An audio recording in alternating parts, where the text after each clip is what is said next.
Welcome, Holy Spirit, be here with your presence. Fill me with your power, love inside of me. Welcome, Holy Spirit, be here with your presence. Fill me with your power, live inside of me. You are the living water, never drying fountain, comforter and counselor, take complete control. Welcome, Holy Spirit, be here with your presence. Fill me with your power, live inside of me. ஓகேங்க, good morning, good afternoon, good evening. எப்படி இருக்கீங்க? நல்லா இருக்கீங்களா? ஓகேங்க. இந்த வீடியோவில் நான் எதை பற்றி உங்கள் கூட ஷேர் பண்ணிக்க விரும்புகிறேன்னு சொன்னாக்கா, the compassionate heart of Jesus. Compassionate heart of Jesus அப்படின்னா, ஜீசஸே ஒரு இடத்துல சொல்கிறாரு என்னன்னாக்கா, சுமை சுமந்து சோர்ந்திருப்பவர்களே எல்லோரும் என்னிடம் வாருங்கள், ஏனெனில் நான் மனத்தாழ்மையும் இரக்கமும் உள்ளவர் அப்படின்னு ஒரு இடத்துல சொல்கிறாரு. நற்செய்தியில் பார்க்கலாம். ஓகேங்களா? ஓகே. இப்போது ஜீசஸ் அது இந்த வெளியே எப்போ போதிக்க ஆரம்பித்தாரோ அப்போது நகரங்கள், ஊர்கள், சிற்றூர்கள் எல்லாத்தையும் சுற்றி மக்களுக்கு போதிக்கிறார், நற்செய்தி அறிவிக்கிறார், தொழுகை கூடங்களிலும் போதிக்கிறாரு, நோயாளிகளை குணமாக்குறாரு. அப்படி பண்ணிட்டு மக்களை அவர் முன் கூடிய மக்களை பார்க்கும்போது அவர்கள் மீது பரிவு கொள்கிறார். அவர்கள் ஆயனெல்லா ஆடுகளைப் போல இருப்பதனால் அவர் சீடர்களை பார்த்து, அறுவடையோ மிகுதி, வேலையாட்களோ குறைவு, வேலையாட்களை அனுப்பும்படி அறுவடையின் ஆண்டவரை மன்றாடுங்கள் அப்படின்னு சொல்கிறார் இல்லைங்களா? இப்போது ஜீசஸ் பார்த்திங்கன்னா எல்லார் மீதும் வேறுபாடு இல்லாமல் எல்லார் மீதும், நல்லவங்க மேலும் கெட்டவங்களும், பாவிகள் மீதும், ஒடுக்கப்பட்டவர்கள், நசுக்கப்பட்டவர்கள் எல்லோர் மீதும் அவர் என்ன பண்ணுறாருன்னா மனதுருக்கம் கொள்கிறாரு. நோயாளிகளை பார்க்கும்போது என்ன பண்ணுறாருன்னா அவர்களை உடல் ரீதியாக நோயாளிகளாக இருப்பவர்களும், ஆன்மாவில் ஆவி குறைபாட்டிலால் உள்ளவர்களையுமே அவர்கள் மீது இரக்கம் கொண்டு நோய்களை குணமாக்குங்களா, அவரை பாவத்திலிருந்து விடுதலை கொள்கிறார். ஆக மொத்தம் பார்த்திங்கன்னா அன்கண்டிஷ்னல் லவ் இல்லாமல் ஒரு பரிவுள்ளம் கொண்டு ஒரு கண்டிஷ்னல் லவ் இல்லாமல் அன்கண்டிஷ்னல் லவ்வை காமிக்கிறாரு, பரிவு கொள்கிறாரு, தன்னுடைய இரக்கத்தை காண்பிக்கிறாரு, அவர் கரம் நீட்டி தொட்டு குணமாக்குகிறார். இது பல புதுமைகளில் அவர் செய்யும்போது அதை நம்ம பார்க்கலாம்.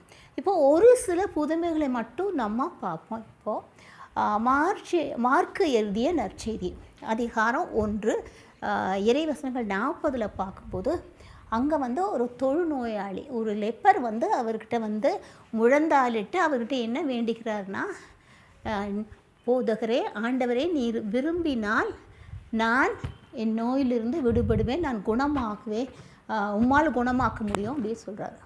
அப்போ அவர் என்ன சொல்கிறார்? Moved with pity Jesus stretched out his hand and touched him and said, I will be clean அப்படின்னு சொல்லி அவரை குணமாக்குறார்.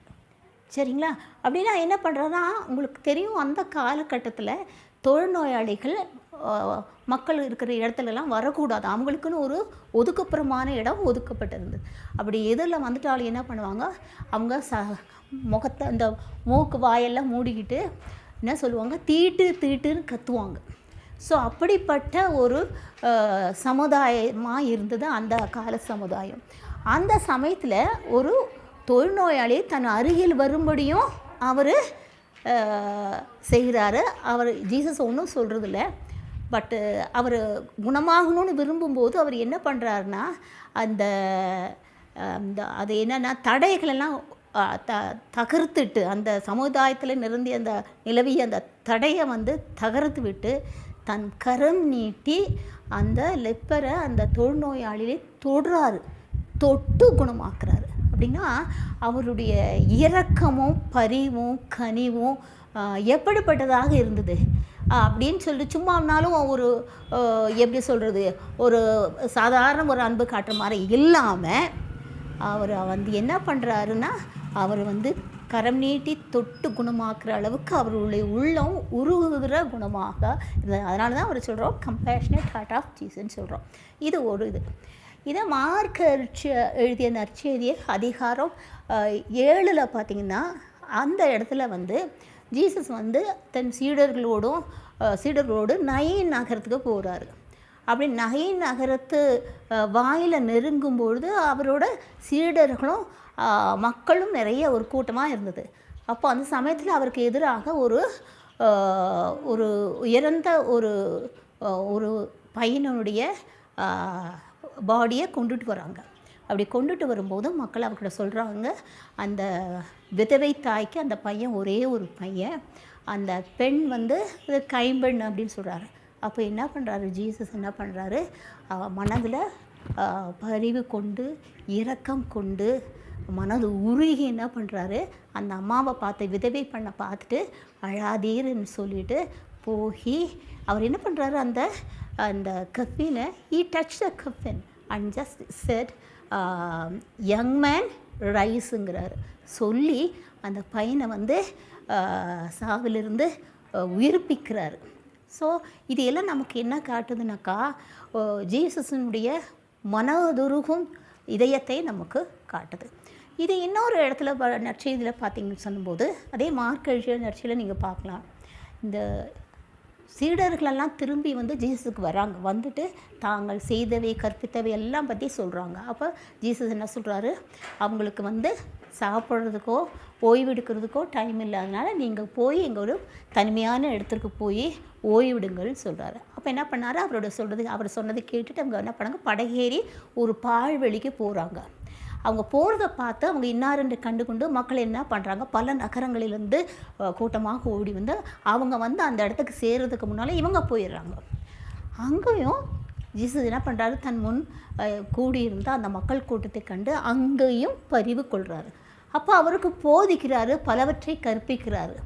அப்போது அந்த சமயத்தில் என்ன ஆகுது, நேரம் ஆயிடுது. அப்போது சீடர்கள் என்ன சொல்கிறாங்க, நீங்கள் நம்ம இருப்பது பால்வழி, நேரமும் ஆகிவிட்டது, அதனால் சுற்றியில் உள்ள ஊருளுக்கும் பட்டிகளுக்கும் சென்று உணவு வாங்கி உண்ணும்படி அவர்களை அனுப்பிவிடும்னு சொல்கிறாரு. அப்போ ஜீசஸ் என்னால இல்லை நீங்களே அவர்களுக்கு உணவு கொடுங்கள் அப்படின்னு சொல்கிறாரு. அப்போது அப்படின்னா அவருடைய உள்ளம் பாருங்கள், நீங்கள் அங்கே போய் கலெக்ட் பண்ணுறதுக்கு அந்த அளவுக்கு விடலை அவர். இப்போ அந்த இடத்துல நீங்களே உணவு கொடுங்கள்னு சொல்லிட்டு போதும் அங்கேருந்து அந்த கூட்டத்தில் இருந்து ஒரு 5 அப்பங்களும் 2 மீன்களும் கிடைக்குது.